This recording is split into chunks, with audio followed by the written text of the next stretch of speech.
예, 국민의힘 박준권입니다. 류종환 SKT 부사장님께 좀 여쭤보겠습니다. 네.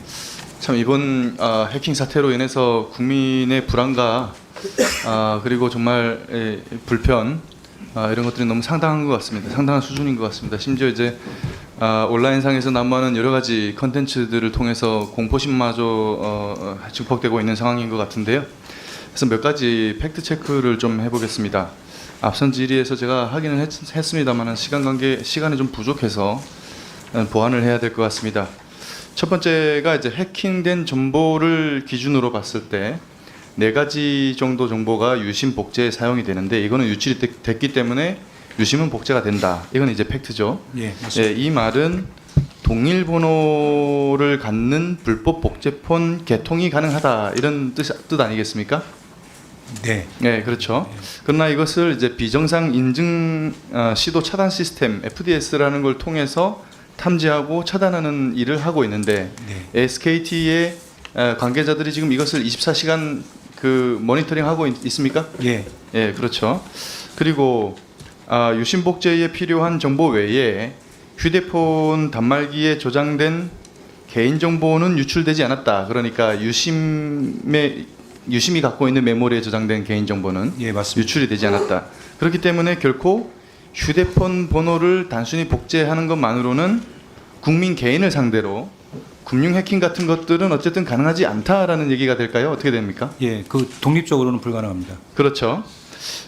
그래서 이제 그러나 이제 법원이라든가 우리가 작년인가요? 법원에서 대규모로 개인정보가 유출된 사건이 있지 네. 않았습니까? 네. 이걸 이제 휴대전화 번호랑 매칭을 시켜가지고 네. 그 개인정보를 가지고 시도를 할 경우 이럴 경우는 가능합니까? 가능은 합니다만 계속 말씀드립니다만 불법 복제 유심에 안전장치를 걸면 그게 불가능합니다. 그게 이제 유심 보호 서비스 예, 아니겠습니까? 맞습니다. 예. 예. 그래서 이제 FDS 시스템을 통해서 감지를 하고 있는 동안에 만약에 불법 복제폰이 개통을 시도하게 되면 내가 쓰고 있는 휴대폰이 통신망에서 뭐 이렇게 떨어졌다 붙었다는 그런 현상이 일어나겠죠? 아니요. 그렇지 않습니까? 그럼 동시에 접속이 되나요? 안 됩니다. 안 되죠. 망해서 차단을 예, 예. 어쨌든 그런 것들을 하기 위해서 이제 유심 보호 서비스를 쓰고 있는데 유심 보호 서비스는 결국에는 이 유심뿐만 아니라 휴대폰 단말기의 고유 식별번호까지도 같이 가지고 이 연동을 시키기 때문에 복제가 안 되는 거지 않습니까? 보호되는 거죠, 예, 그렇죠? 맞습니다. 예. 예. 그러면은 네 번째로는 이제 해커가 과연 이 정보들을 가져간 걸 가지고 일반인을 상대로 해킹을 시도해서 얻을 수 있는 실익이 있습니까? 그러니까 독립적으로는 상당히 힘들고요. 근데 일단 그러니까 이제 시도를 하게 되면 FDS 시스템에 걸리잖아요. 맞습니다. 그럼 이제 노출이 되는데 네. 그 노출 위험을 감수하면서까지 일반인을 해킹 시도할 실익이 있느냐라고 제가 여쭤보는 겁니다. 실제 그 패턴을 보면요. 계속 네. 시도를 하면서 될 때까지 하다 리젝 됩니다. 그러나 이제 하이 프로파일 인물에 관해서는 이걸 위험을 감수하면서까지 할 실익이 있다고 저는 판단이 되는데 예를 들어서 뭐 다량의 코인을 갖고 있는 사람이라든가 혹은 중요한 어떤 온라인상에서 접속 권한을 가진 사람이라든가 이런 사람들에 대해서는 시도할 실익이 있을 것으로 보입니다. 과거에 발생했던 사례가 그런 사례가 그런 있습니다. 사례죠. 과거에 발생한 사례. 예, 그래서 이게 좀 시간이 부족하긴 한데 제가 지금 그러면은 이게 해킹 주체는 지금 특정이 됐습니까? 그 2023년 이전에 그런 게 발견됐는데요. 그 뭐라고 할까요? 지금 이번 사태 없습니다. 이거는 해킹을 시도한 주체 확인 안 됐습니다. 확인이 아직 안 됐습니까? 예, 조사단에 조사하고 있습니다. 차관님 뭐 하실 말씀 있습니까? 예, 확인 안 됐습니다. 아직 안 됐죠. 근데 지금 제가 아까 오전에도 말씀을 드렸다시피 북한 같은 경우에는 3만 명 이상의 대규모 해커 부대를 가지고 있고 국가적인 차원에서 공격을 시도하고 있고 일평균 160만 회가 넘는 공격 시도를 하고 있단 말이죠. 이런 이 160만 회가 넘는 이 시도 중에 80% 이상이 북한발입니다. 이게 국가적인 차원에서 이렇게 해킹 시도를 해오고 있는데 그래서 우리나라의 많은 기업들과 기관들이 해킹당하지 않았겠습니까? 그런데 이것을 이 해킹에 당한 어떤 책임을 각 기관만에 묻는 것이 맞는가? 국가는 과연 책임이 없는가? 이런 생각이 듭니다. 어떻게 생각하십니까? 유상임 장관님 말씀 주시겠습니까? 제가 조금 다른 생각하는 거는 좀 놓쳤습니다. 죄송합니다. 강도현 차관 기본적으로 사고가 발생했고 침해 사고가 발생했습니다. 그래서 아까도 오전에도 있었지만 제도적 보완이나 이런 것들은 조치를 하겠지만 실제 침해 사고가 발생한 건에 대해서 거기에 안전조치나 내용에 대한 문제의 미비점이 있다면 거기에 해당 기업들에 대해서 그러한 문제점들은 문제가 있다고 보고 있습니다.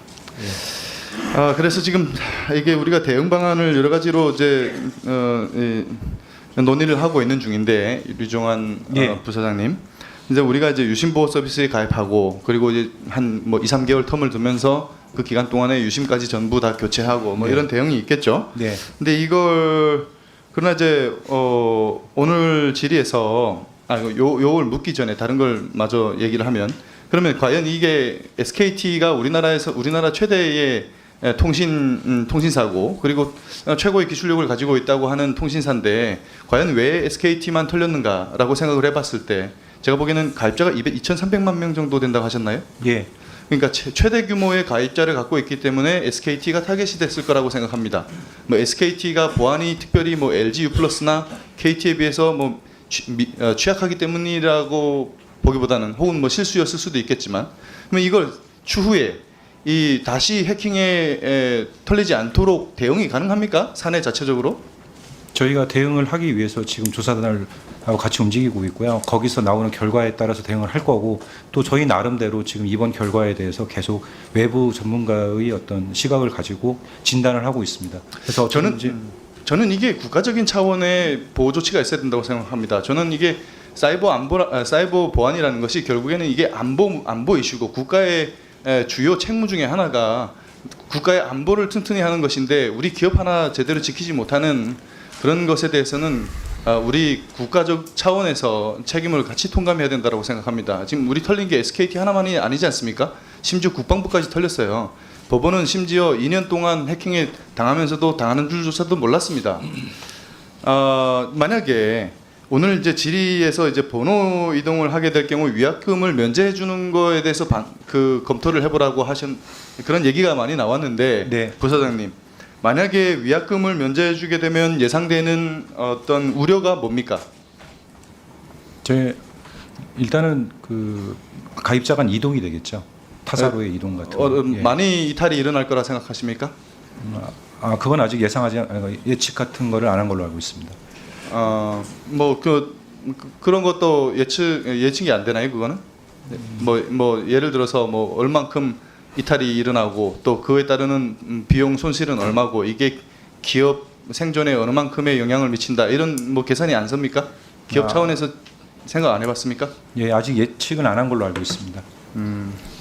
일단 알겠습니다. 그래서 그럼 이거 위약금 면제 결정은 누가 합니까? 이거 최태원 회장이 할 수 있습니까? 아니면은 유영상 사장님이 할 수 있는 겁니까? 저는 결정을 한다면 최태원 회장은 아닌 것 같고요. 최태원 회장은 비상임 인사이신 거고. 회사의 네. 법에 따라서 법에 따라서 이사회에서 결정하고 해야 되는 문제인가요? 예, 그런 절차를 따르는 걸로. 동의도 받아야 되나요? 이사회 절차를 이건 확실히 말씀을 못 드리겠지만 절차를 따라야 되는 걸로 알고 있는데 이거는 따로 말씀드리겠습니다. 예. 예, 이훈기 위원님 질의하십시오.